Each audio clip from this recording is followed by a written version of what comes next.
S, வீடு, schools, hotels, store room இங்கெல்லாம் partition wall கட்டணும்னாலும் இப்போ பில்டிங் போனஸோட first choice Renocon Rapid Wall Panels.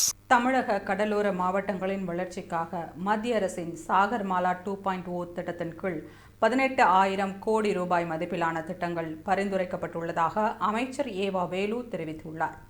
Tamil Nadu கடல்சார் வாரியத்தின் 98வது வாரிய கூட்டத்தில் கலந்து கொண்டு பேசிய ஏவா வேலு, தமிழகத்தை முன்னணி கடல்சார் மாநிலமாக உருவாக்கும் நோக்கில் கடல்சார் கட்டமைப்புகளை உருவாக்குவது, சிறு துறைமுகங்களை மேம்படுத்துவது உள்ளிட்ட பல்வேறு நடவடிக்கைகளை திமுக அரசு எடுத்து வருகிறது.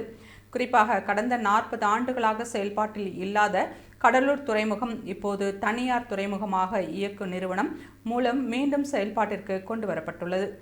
கடலூரில் மத்திய மற்றும் மேற்கு மாவட்டங்களில் உள்ள சரக்குகளை கையாள புதிய பசுமை வள துறைமுகம் அமைக்க திட்டமிடப்பட்டுள்ளது.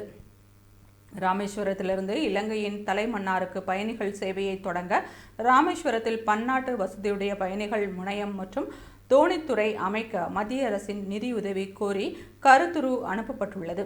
தமிழக கடலோர மாவட்டங்களின் வளர்ச்சிக்காக மத்திய அரசால் தொடங்கப்பட்ட சாகர்மாலா 2.0 திட்டத்தின் கீழ் நிதி உதவி கோரி 18,000 கோடி ரூபாய் மதிப்பிலான திட்டங்கள் பரிந்துரைக்கப்பட்டுள்ளன என்று தெரிவித்தார்.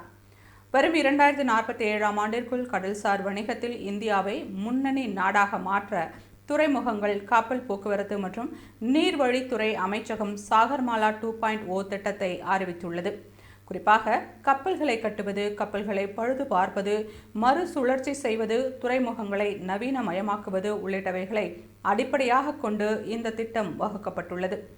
அடுத்த 10 ஆண்டுகளுக்குள் சுமார் 12 லட்சம் கோடி ரூபாய் அளவிலான முதலீடுகளை ஊக்குவிக்க திட்டமிடப்பட்டுள்ளது.